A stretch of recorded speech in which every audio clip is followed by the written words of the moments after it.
Shalom, jemaat yang dikasihi Tuhan Yesus Kristus. Sebelum kita melaksanakan aktivitas kita dalam satu hari ini, mari kita terlebih dahulu mendengarkan firman Tuhan. Kita berdoa. Bapa di dalam surga, terima kasih atas segala anugerah yang Tuhan telah berikan kepada kami. Saat ini kami akan mendengarkan firman-Mu sebelum kami memulai aktivitas kami dalam satu hari ini. Sertai dan bimbing kami Tuhan. Dalam Yesus Kristus kami berdoa. Amin. Firman Tuhan untuk kita pada hari ini tertulis dalam Hosea pasal 14 ayat yang ketiga. Demikian firman Tuhan.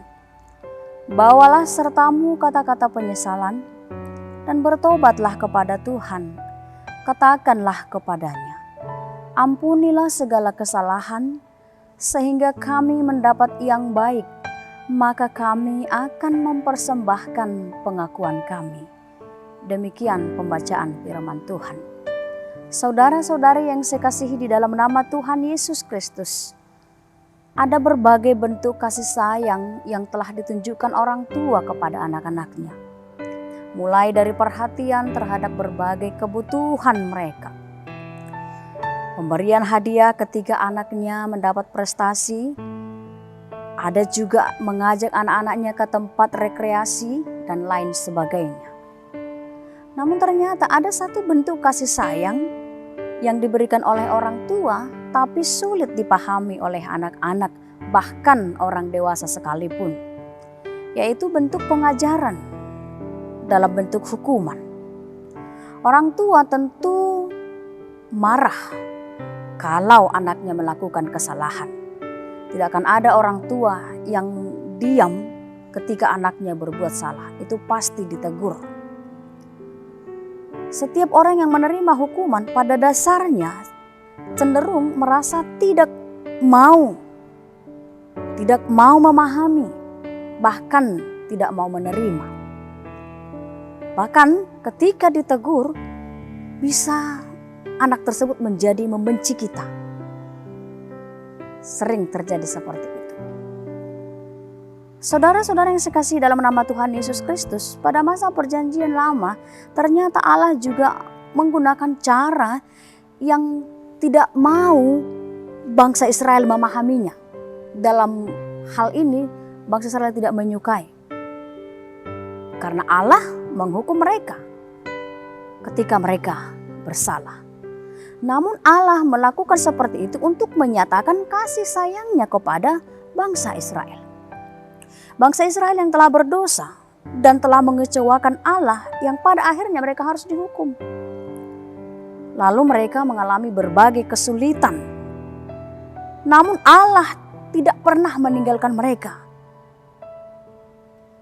Allah melalui orang-orang yang dipilihnya seperti Musa dalam perjalanan bangsa Israel keluar dari Mesir. Mencoba menunjukkan secara langsung betapa Allah sangat mengasihi mereka. Penghukuman melalui berbagai kesulitan yang dihadapi oleh bangsa Israel tidak lain hanya menjadi jalan untuk mengembalikan bangsa Israel itu supaya kembali ke jalan yang benar. Akan tetapi, pemulihan dari dosa yang dilakukan bangsa itu tidak akan terjadi kalau bangsa itu merespon kebaikan Allah melalui proses ketika mereka sedang menjalani berbagai kesulitan yang mereka alami. Dan dalam firman hari ini Tuhan menyuarakan pertobatan melalui Nabi Hosea. Nabi Hosea berseru kepada bangsa Israel agar bangsa itu bertobat dan kembali kepada jalan Tuhan. Bangsa Israel harus mengakui kesalahan yang telah mereka lakukan. Sehingga dalam permulaan ayat 3 ini dikatakan, bawalah kata-kata penyesalan, yang artinya bangsa Israel supaya mengakui kesalahan dan menyesali, bahkan tidak mengulangi kesalahan itu kembali. Kemudian setelah itu bangsa Israel harus bertobat kepada Tuhan. Sebab melalui pertobatan itulah sebuah hubungan yang sudah retak dapat dipulihkan kembali. Mengakui kesalahan dan bertobat, itu adalah salah satu jalan yang diinginkan oleh Allah.